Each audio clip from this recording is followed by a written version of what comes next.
Ladies and gentlemen, there's a very special modification you can do to my Audi to make it look newer, a nice facelift, more aggressive, and that is version 3 or 3rd generation diffuser with a functioning brake light. Oh my gosh. 1, 2, and 3 middle bolts. To remove the rear diffuser, it wasn't just those bolts that I showed in the beginning. There was actually 2 bolts hiding, one on each side, right up top next to the exhaust. And after getting that, it was just a matter of pulling it out with a good amount of force. Let's go. Once one side is out, everything should just... Whew, that wasn't too bad. That was actually pretty easy. Yo, that's insane. Okay, we gotta pull up the trunk because we do need to tap into the driver's side or passenger side brake light. It doesn't really matter. So we can have the 3rd brake light that is in the diffuser. And before we throw on the new diffuser, we have to pass the light harness through the bottom of the bumper into the cabin of the car. Look at that. Oh, we got it. Oh my gosh.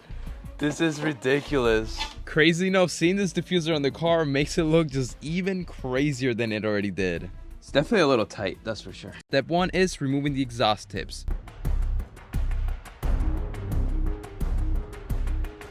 That's going to give us a lot more room for activities to really get this diffuser in place, especially on those corners. Step 2 is we make the diffuser fit. And to do that, we're pushing in the diffuser as hard as we can so it fits perfectly, and then we're running a self-tapper through where it clips so it never pops out. Thankfully, it worked, and we had just enough room to make it happen. That fitment is a good 9 out of 10. And since the exhaust tips are already out, why not just give them a little quick clean? And now we put the exhaust tips back into place, but when putting it back, we're pushing them a little bit further out, or actually as out as it gets, because this diffuser is so much more aggressive. The exhaust tips originally would have looked sunken in. And look how good that looks. Squint your eyes. It's an Audi R8.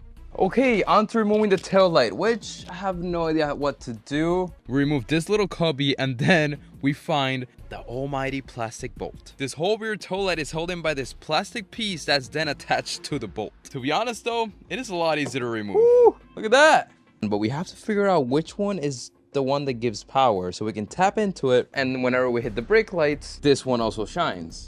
After some research, I think I found which wire goes where. I'm praying that I'm right.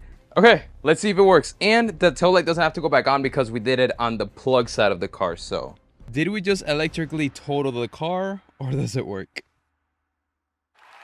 Let's go. Obviously when it's nighttime, we're gonna be able to see just how good it looks, but as of now, it works. Finally. Look how insane that looks. Wow, that looks good.